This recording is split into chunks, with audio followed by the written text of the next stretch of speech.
and he's got a halter on him. It's been dragging quite a while. And so the crowd come, big crowd. That was in the days when you get a lot of people at these demonstrations, and great big crowd. And so I start this, the first one that the folks that had agreed to bring this horse, I started him, and he was real easy. I mean, it just cupcake, and got him started and rode, and, you know, an hour or so, and there's a big crowd, and, you know, he bucked a little bit, but nothing bad. And so I said, well, let's go to the next one. And so I get him unsaddled, and I get to the back of the trailer, and this big fella with bib overalls, and hey, okay, everybody out.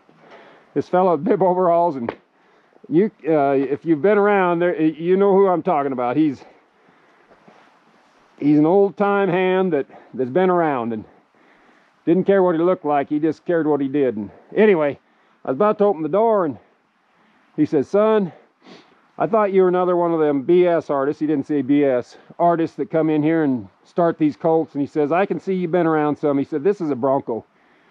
We bucked him a bunch of times, and nobody had been able to ride him, and been bucking him out of the college rodeos or whatever. And so I just thought I'd bring him to, he says, you don't have to do this.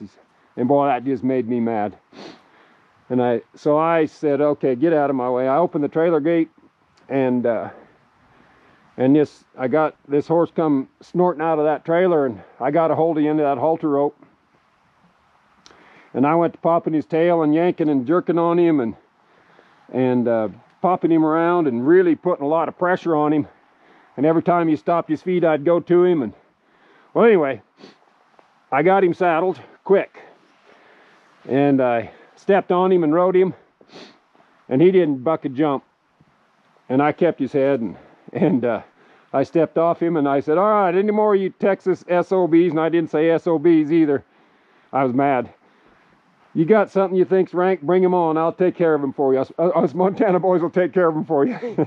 So that was, and that's, there's been several situations where you can just change your pressure, and when you get around a lot of horses, I call it sale barn start, because when I was a kid, my grandfather was a horse trader, and you could ride, I'd catch rides at the sale barn for people, and I had lots of horses that wanted to buck out in the alley, and when you got in the ring and started working them around, and the auctioneer going and all that noise, they never even thought about bucking. They were just trying to survive and keep their feet under them.